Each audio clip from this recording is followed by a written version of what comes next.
Hola, Dubòtics! Avui aprendrem què és Jamboard i què podem fer amb aquesta eina. Endavant el vídeo!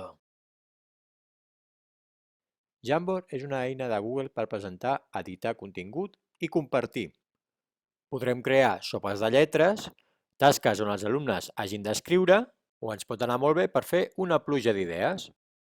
Podem entrar a l'aplicació des de diversos llocs, des del botó del gofre,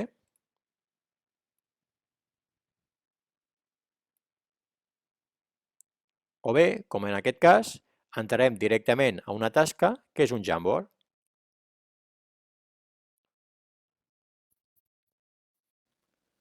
Quan entrem a l'aplicació, a la part superior trobarem el títol del treball. També veurem les eines de desfer, de refer, per si ens equivoquem, la lupa,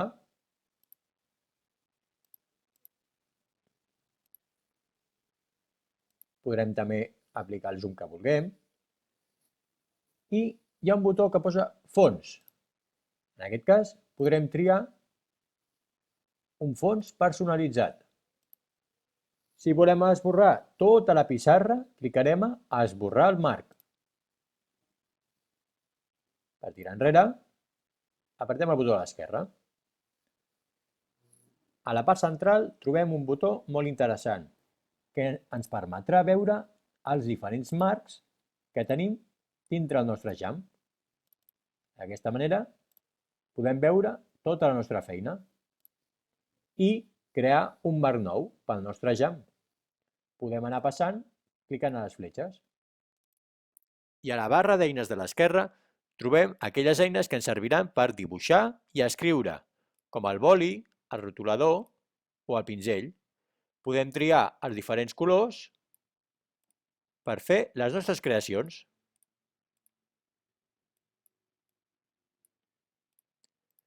A sota hi trobem la goma, per si ens equivoquem.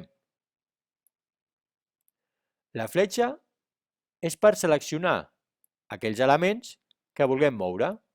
La nota adhesiva ens permetrà escriure amb el teclat. Si volem, podem canviar el color de fons o que sigui transparent. La nota la podrem fer més gran o més petita i la podrem canviar de lloc. També tenim una eina per poder afegir imatges directament des de la xarxa. Per això hem d'anar a cercar imatges de Google. I, per exemple, buscarem la imatge d'un cotxe.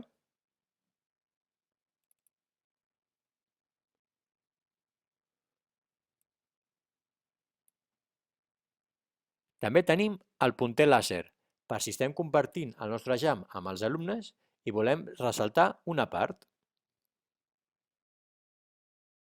Ara imaginem que volem penjar una fotografia nostra amb un títol i una mica de color. Podem utilitzar un Jam. Cliquem al botó del gofre i anem a buscar Google Jamboard. Quan entrem a l'aplicació, haurem d'anar a la part de sota al més. Quan cliquem, se'ns obrirà un Jam nou.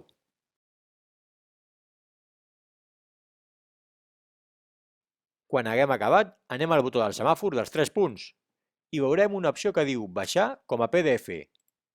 Si cliquem, es guardarà l'arxiu al nostre ordinador. Quan vulguem afegir el nostre PDF a la tasca, anirem a afegir o crear i anirem a buscar aquest fitxer.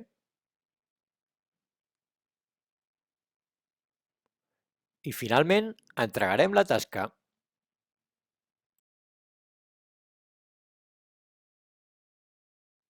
Et pots subscriure al canal per rebre els propers tutorials. Fins la propera!